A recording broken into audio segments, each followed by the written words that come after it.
Hi நண்பர்களே, இப்போ நம்ம பார்க்க போகிறது ஒரு கோதுமை தோசை தான். வாங்க எப்படி பண்ணுறதுன்னு பார்க்கலாம். அதுக்கு நான் ஒரு பச்சை மிளகா எடுத்துன்னு இதை சிறுண்டா கட் பண்ணிக்கலாம்.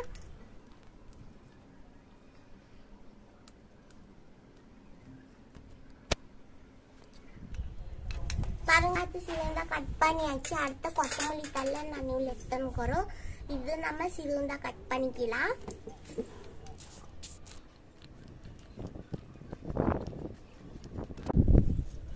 பாருங்க, இதுல நான் 1.5 கப் கோதுமை மாவு எடுத்துன்னு கோதுமை எடுத்து இந்த பவுல்ல சேர்த்தின்னு இந்த பாத்திரத்துல நம்ம இது கட் பண்ணி வச்சுங்க பச்சை கொத்தமல்லி தள்ளி இதுல சேர்த்திக்கலாம்.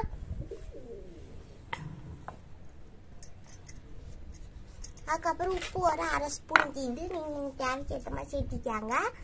நான் ஒரு 1/2 ஸ்பூன் சேர்த்தின்னு அதுக்கப்புறமா தண்ணி இது 1 கப்புக்கு இது தண்ணி நல்லா மிக்ஸ் பண்ணிக்கலாம். இதெல்லாம் நல்லா மிக்ஸ் பண்ணியாச்சு. அடுத்து 1 கப்பு தண்ணியை சேர்த்து நம்ம கரைச்சிக்கலாம். பாருங்க, கொஞ்சம் கொஞ்சமா சேர்த்து நம்ம ஊற்றி நல்லா மிக்ஸ் பண்ணிக்கலாம். இதுக்கு 1.5 கப்பு தண்ணி பிடிக்கும். நான் 1 கப்பு எடுத்துன்னு வேணா கூட ஒன்று சேர்த்திக்கலாம். நம்ம பாருங்க, கட்டி இல்லாம நல்லா தண்ணி விட்டு தோசை பார்த்துக்கு நல்லா கரைச்சிக்கலாம். 1.5 கப்பு கரெக்டா இருக்கும். பாருங்க நண்பர்களே, இந்த மாதிரி கட்டி இல்லாத நல்லா தோசை பதத்துக்கு நம்ம கலக்கி வச்சுக்கிறோங்க மாவு. நான் இப்போ கேஸ் பற்ற வச்சுன்னு தோசை தவா வச்சுக்கிறோம். இது காஞ்சி நிற்குது. இப்போ தோசை தவா இந்த மாதிரி கொஞ்சம் எண்ணெய் தடவிக்கலாம்.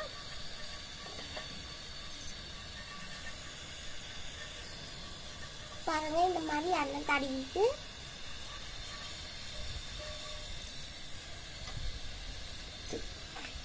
நம்ம தோசை மாதிரி ஊற்றிக்கலாம்.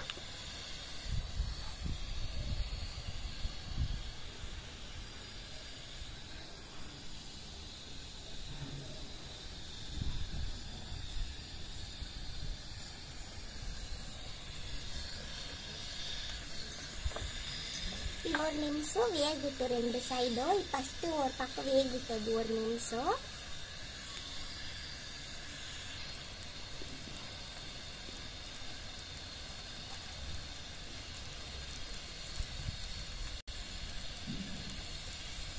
பாருங்க, நம்ம திருப்பி விட்டுக்கலாம்.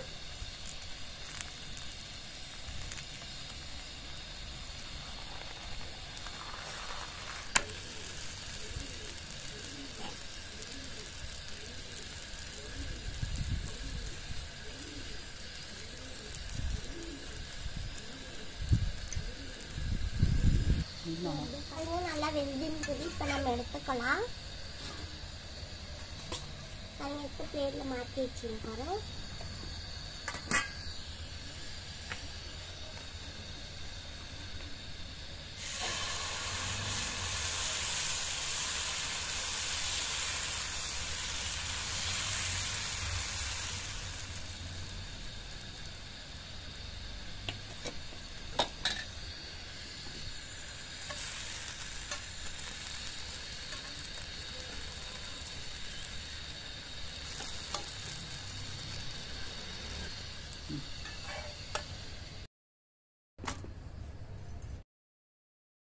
நம்ம கோதுமை தோசை எவ்வளோ நல்லா வந்துருக்குது உங்களுக்கு பார்த்தாலே தெரியும் இல்லையா.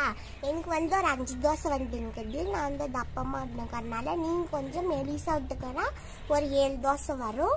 பாருங்க எப்படி நல்லா வந்துருக்குதுன்னு.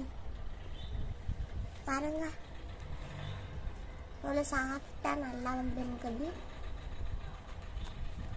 சூப்பராக இருந்துருக்குது. சாப்பிட்டு பார்க்கலாமா?